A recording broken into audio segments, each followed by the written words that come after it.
Alright guys, this right here is an Isuzu pickup truck. You can see it's locked, that little thing is pushed down inside there. This is the lock on the outside, and I'm going to pick it for you guys. I'm going to use this tension tool I got from lockpicktools.com. You can see it has the bent ends on it, right here and right here. It's a lot different than the old one, which popped out all the dang time. So this was a pretty good little deal. I don't exactly have the big auto tension wrench. I only have these and regular tension wrenches, and these work just fine. They're only like $3 a piece or something, so they're well worth it.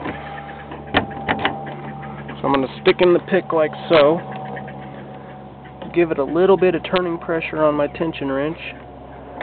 Now I didn't say these never pop out, I just said these ones don't pop out as much as the old ones, which I still use. Okay, I already picked it. See how the picks turn? There's it. Right. I don't know why I always say that. There it is. It's unlocked.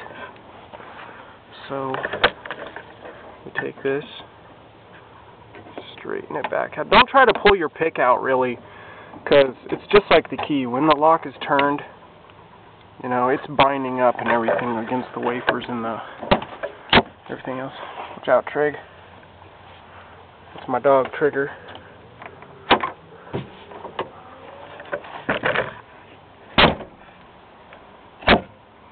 There it is.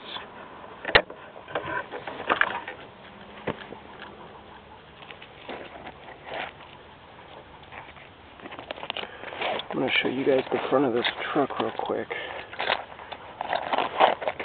It's weird. Isuzu pickup trucks. I even hear they made a diesel. But, whatever. Isuzu.